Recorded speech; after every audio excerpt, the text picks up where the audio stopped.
जय श्री राम, जय हनुमान। राम जी जिस तरह मर्यादा पुरुषोत्तम कहलाए, उन्हीं के पूर्वज राजा हरिश्चंद्र जो अयोध्या के सबसे दानवीर राजा हुआ करते थे, वो अपने धर्म ईमानदारी के दामन को कभी नहीं छोड़े, चाहे उनके लिए उन्हें कड़ी से कड़ी परीक्षा से ही क्यों न गुजरना पड़ा हो। यहाँ तक कि उन्होंने अपने घर परिवार, राजपाट, पत्नी, बच्चे, हर चीज़ का त्याग ही नहीं परित्याग किया। फिर भी वो इस कठिन दौर का सामना करते हुए वो घबराए नहीं, तनिक भी उनके चेहरे पर शिकन तक नहीं आई। तब जाके वो राजा हरिश्चंद्र कहलाए, जो सत्यवादी, निष्ठा, ईमानदारी और धार्मिक होने के प्रमाणिक राजा हैं। ऐसे तो राजा कई हुए, पर राजा हरिश्चंद्र के तरह राजा होना आज तक किसी के नसीब में नहीं हुआ। कहते हैं कि राजा हरिश्चंद्र के सपने में भी अगर किसी को दान देते हुए वो देख लेते थे तो उसका भी वो बकाया नहीं रखते थे, सुबह उठकर उसे वो दान कर दिया करते थे। एक बार महर्षि विश्वामित्र को उन्होंने सपने में कुछ दान दिया, सुबह हुआ, पर उनको ये याद नहीं रहा कि आज मैंने जो सपना देखा था उसमें विश्वामित्र को मैंने अपना सारा राजपाट दान में दे दिया है। फिर विश्वामित्र आए और उनको उनके रात में आए हुए सपने के बारे में बताया कि राजन, तुमने जो सपना देखा था उसका क्या हुआ। फिर राजा हरिश्चंद्र को उस सपने के बारे में ज्ञात हुआ और उन्होंने क्षणिक भी देर नहीं किया और उसी समय वो विश्वामित्र से पूछे कि बताइए महर्षि, मैं आपको कहाँ से शुरू करूँ, क्या दान दूँ। तो फिर महर्षि ने उन्हें सारा कुछ याद दिलाया, जिसमें वो अपना सब कुछ हार गए। यहाँ तक कि उन्हें रहने के लिए अपना घर भी नहीं रहा। उनके पत्नी, अपने बच्चे तक को वो किसी को बेच चुके थे और खुद वो किसी के हाथों बिके, जिसके हाथों वो बिके थे उन्होंने उसे शमशान में एक नौकरी पे रख दिया। वहाँ पे उन्होंने शमशान में जो काम किया करते हैं उसका भी उन्होंने काम किया और लोगों का मुखाग्नि के समय जो कर वसूला जाता है वो कर उन्होंने वसूलने का काम किया और शमशान में ही अपनी ज़िंदगी व्यतीत करने पड़े। एक दिन ऐसा आया, अभी तक तो वो राजपाट, पत्नी, बच्चे सबको दान में ही दिए थे, पर एक दिन ऐसा आया कि उनके बेटे जो थे वो रोहिताश्व, उनकी पत्नी तारामती लेकर शमशान आती हैं, क्योंकि उनके बच्चे रोहिताश्व को किसी सर्प ने दंश कर लिया था और सर्प के दंश कर लेने से उसकी मौत हो जाती है और उसका अंतिम संस्कार करने के लिए उनकी बीवी उन्हीं के शमशान में पहुंचती हैं। पर राजा हरिश्चंद्र उसूल के पक्के थे। उन्होंने कहा कि ये सब बातें तो ठीक हैं, पर यहाँ पर इसका अंतिम संस्कार तभी होगा जब आप कर के रूप में मुझे कुछ देती हैं।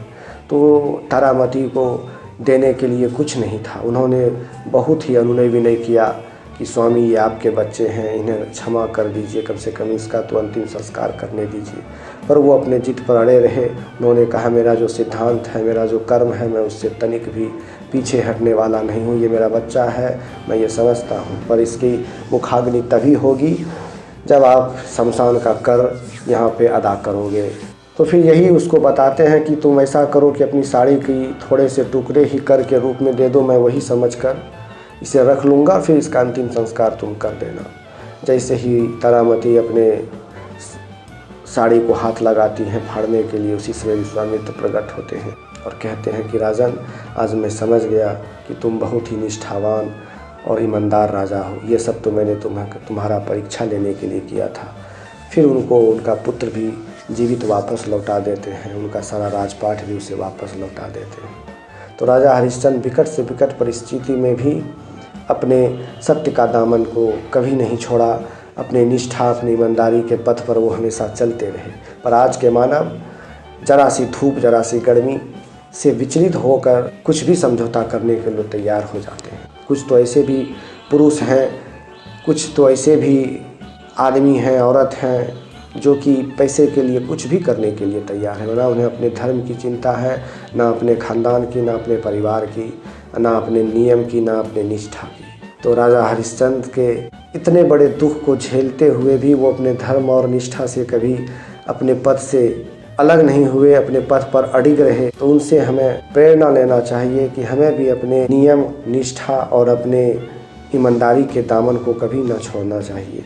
पैसे के लिए ना जाने आज के युग में लोग क्या से क्या करने पे उतर आए हैं। पर ये कहाँ तक उचित है ये आप खुद सोच के देखिए कि एक राजा हरिश्चंद्र जिन्होंने अपना सारा राजपाट खो दिया, आपके पास तो उसके जैसा उसका एक कोना भी नहीं है। अगर वो आपका लूट जाता है तो आप कहते हैं कि हमारा सब कुछ छीन गया। पर आपकी ईमानदारी, आपका श्रेष्ठ होने का जो स्वाभिमान का जो आपके पास दम है, ताकत है, उसको ना लूटने दें। वो आप बचा कर रखना चाहें तो रख सकते हैं।